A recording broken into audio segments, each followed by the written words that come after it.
right now we're joined by Dr. Ben Carson and his beautiful wife, Candy, the two co-writing a new book called A More Perfect Union. It is in the stores today. Now, you both are from Detroit. Mm-hmm. How'd you meet, Candy? Oh, you haven't read the book? We're sharing it to get people to buy the book. No, the first book. Oh, Gifted okay. Hands, and, you know, No, and, I know. the movie. You wound up, you had to go to Yale to meet each other. Right. Well, when we were in the Detroit area, I went to Ferndale, which is like 3 blocks north of Detroit, even though I was born in and lived out, and he was born in River Rouge and lived in. So we were both from Detroit, but yeah, I'd had to take school to get us together. But it was a tragedy that really brought you together, a near tragedy. You guys were in a horrible accident. What happened that day? Because you learned not only were you meant to stay alive, you were meant to be with one another. What happened? Well, it wasn't an accident. I mean, It was close. It was so close, yeah. What happened? We were driving back after recruiting for our alma mater because they paid our way over Thanksgiving. Most of us couldn't afford, well, some of us couldn't afford to go home over Thanksgiving, but they paid our way.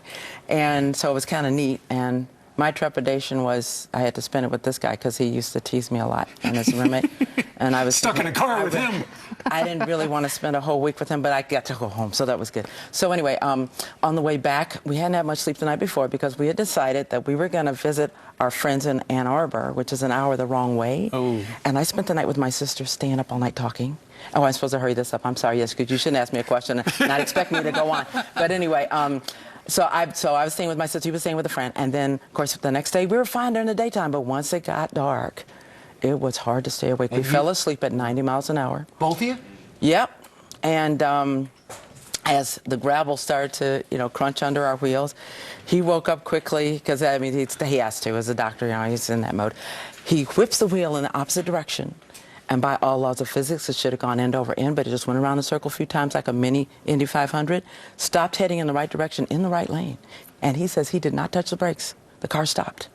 But you knew at that moment that what? You were meant to be alive and also be with one another? No, I wasn't awake enough yet. I was I was thinking, you know, we just went to the side and we're alive. Ah! You know, so after that, pulled over to the side because an 18-wheeler was coming up, and then we thought, oh gosh, God might have something special for us. So you end up getting married, you going from meager beginnings to an Ivy League education to this incredible life that you earned yourself.